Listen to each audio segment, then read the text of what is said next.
오늘도 하루의 첫 시간 우리 하나님 앞에 성별해 드리는 여러분 모두에게 우리 하나님께서 주시는 은혜와 또 사랑과 능력이 오늘도 함께 하시기를 주님의 이름으로 간절히 축원합니다. 오늘은 로마서 4장 말씀을 중심으로 하나님을 믿는 믿음, 하나님을 믿는 믿음이라는 제목으로 함께 말씀의 은혜를 나누기를 원합니다. 교회학교 시절에 많이 불렀던 찬양 기억하실 겁니다.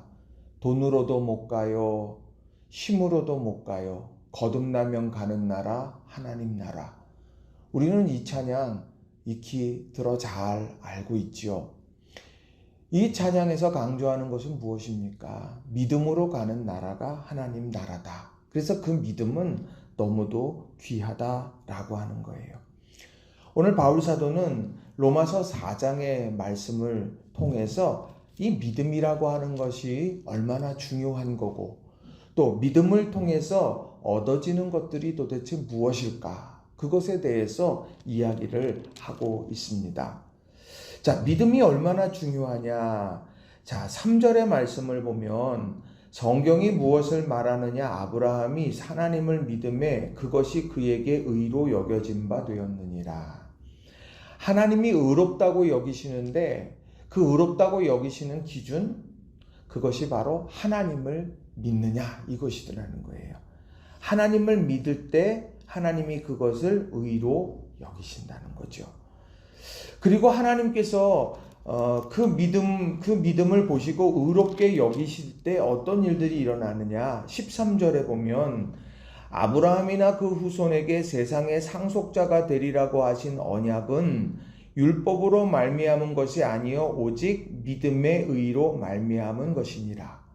이 축복의 언약, 이것이 바로 믿음의 의로 말미암게 된다, 이루어진다, 이 이야기를 합니다. 그래서 세상의 상속자가 되리라고 한 이 언약, 축복의 언약이죠. 이게 믿음의 의로 이루어지게 된다.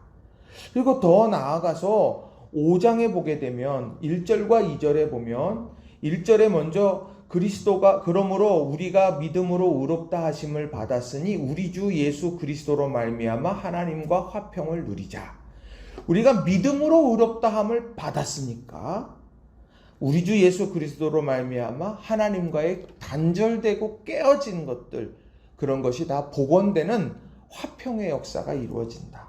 또 2절에도 보면 또한 그로 말미암아 우리가 믿음으로 서 있는 이 은혜에 들어감을 얻었으며 하나님의 영광을 바라고 즐거워하느니라. 은혜에 들어가고 그리고 하나님의 영광을 바라보고 즐거워할 수 있는 그런 역사가 이 믿음으로부터 시작이 된다고 바울 사도는 이야기를 하고 있다는 겁니다. 그만큼 이 믿음이라고 하는 것은 우리 신앙생활에 있어서 가장 중요한 것이고 그 믿음의 대상은 하나님이시다라고 하는 것입니다.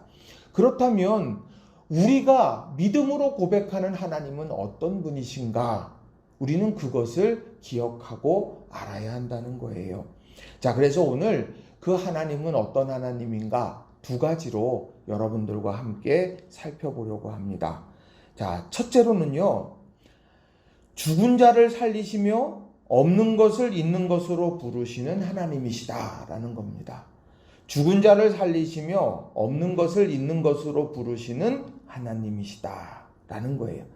이 말씀은요, 오늘 17절에 기록되어져 있는 말씀입니다. 자, 17절 말씀을 보면 기록된 바 내가 너를 많은 민족의 조상으로 세웠다 하심과 같으니 그가 믿은 바 하나님은 죽은 자를 살리시며 없는 것을 있는 것으로 부르시는 이시니라. 이렇게 말을 합니다. 자, 아브라함이 믿었던 하나님, 그 하나님은 죽은 자를 살리시는 하나님이다. 죽은 자는 뭡니까?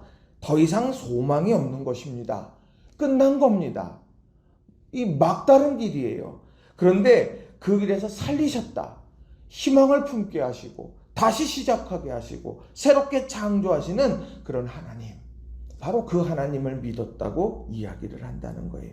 또 하나, 없는 것을 있는 것으로 부르시는 하나님이다, 이렇게 이야기를 합니다. 없는 것을 없는 것을 있는 것으로 부르시는 하나님. 공동번역 성경을 보니까 이렇게 말합니다. 그는 죽은 자를 살리시고 없는 것을 있게 만드시는 하나님을 믿었던 것이다. 없는 것을 있게 만드신다. 천지창조 생각나지 않습니까? 말씀으로 천지를 창조하셨던 그 하나님. 어떤 재료가 필요한 게 아니에요. 뭐 어떤 다른 조건이 필요한 것이 아닙니다. 하나님은 말씀으로 그 일들 이루어 가신다는 거예요. 바로 아브라함이 믿었던 하나님은 죽은 자 살리시고 없는 것을 있는 것으로 부르시는 능력의 하나님이다. 이렇게 고백합니다. 그러면서 18절과 19절의 말씀을 보게 되면 바로 아브라함이 어떤 상황 속에서 그 하나님을 고백했느냐, 붙들었느냐, 그것을 이야기를 하는데 이렇게 기록을 합니다. 18절, 19절에 아브라함이 바랄 수 없는 중에 바라고 믿었으니 이는 내 후손이 이같으리라 하신 말씀대로 많은 민족의 조상이 되게 하려 하심이라. 그가 100세나 되어 자기 몸이 죽은 것 같고 사라의 태가 죽은 것 같음을 알고도 믿음이 약하여지지 아니하고.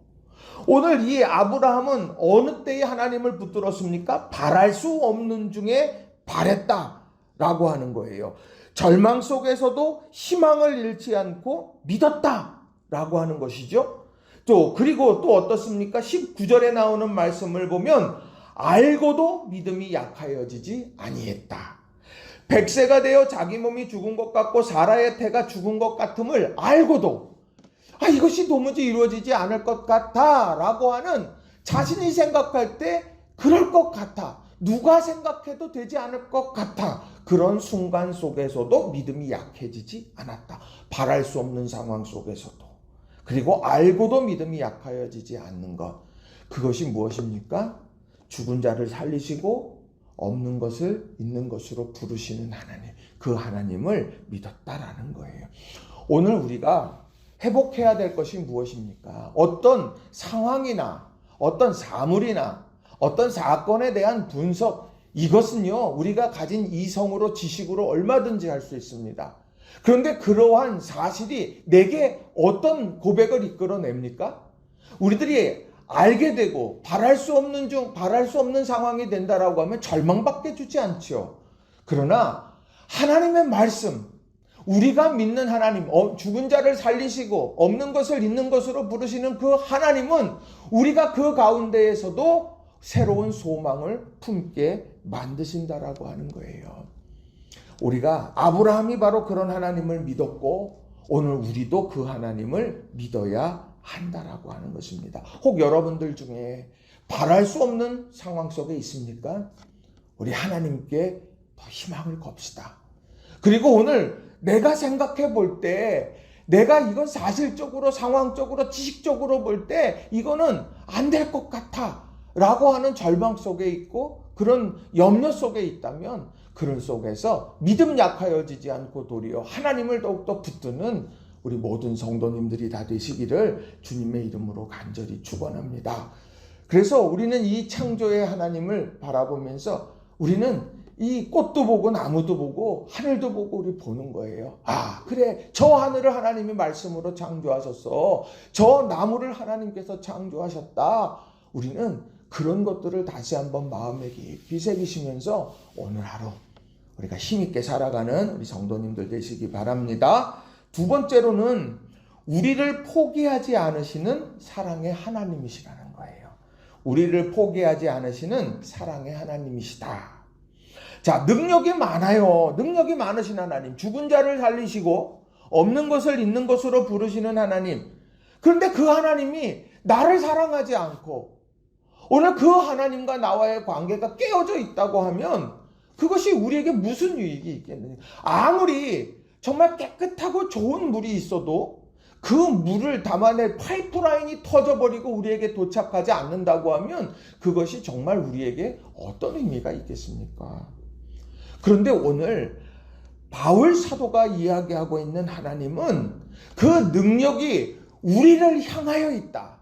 사랑으로 우리를 향하여 있다. 그 이야기를 오늘 24절과 25절에서 이야기하고 있다는 거예요. 자, 24절과 25절의 말씀은 이렇습니다. 의로 여기심을 받을 우리도 위함이니 곧 예수 우리 주를 죽은 자 가운데에서 살리신 이를 믿는 자니라. 예수는 우리가 범죄한 것 때문에 내줌이 되고 또한 우리를 의롭다 하시기 위하여 살아나셨느니라. 자, 이 말씀은 무엇입니까? 예수 그리스도께서 죽은 자들 가운데에서 살려내셨다. 누가요? 하나님이. 그것을 믿는 거예요. 근데 그 예수님께서 죽음 가운데에서 다시 살아나신 그 이유가 뭐냐? 25절은 분명하게 말하는 거예요. 그거는 우리가 범죄한 것 때문에 내줌이 되었다. 우리를 위해 대속제물로 내어주신 것, 그것이 바로 하나님의 사랑이라는 거예요. 그것을 믿어야 된다는 겁니다. 예수님의 죽음이 나와는 상관이 없어. 그게 아니라 그 죽음으로 내 죄 때문에 내 죄를 도말하기 위해서 예수 그리스도께서 십자가에 달려 죽으셨다. 하나님께서 내주셨다. 아들의 죽음 앞에서도 그 아픔을 바라보면서 눈물을 흘리며 감내하실 수밖에 없었던 것, 우리를 살리시기 위해서. 왜요? 사랑했기 때문에. 거기에다가 우리를 의롭다 하시기 위하여 살아나셨느니라.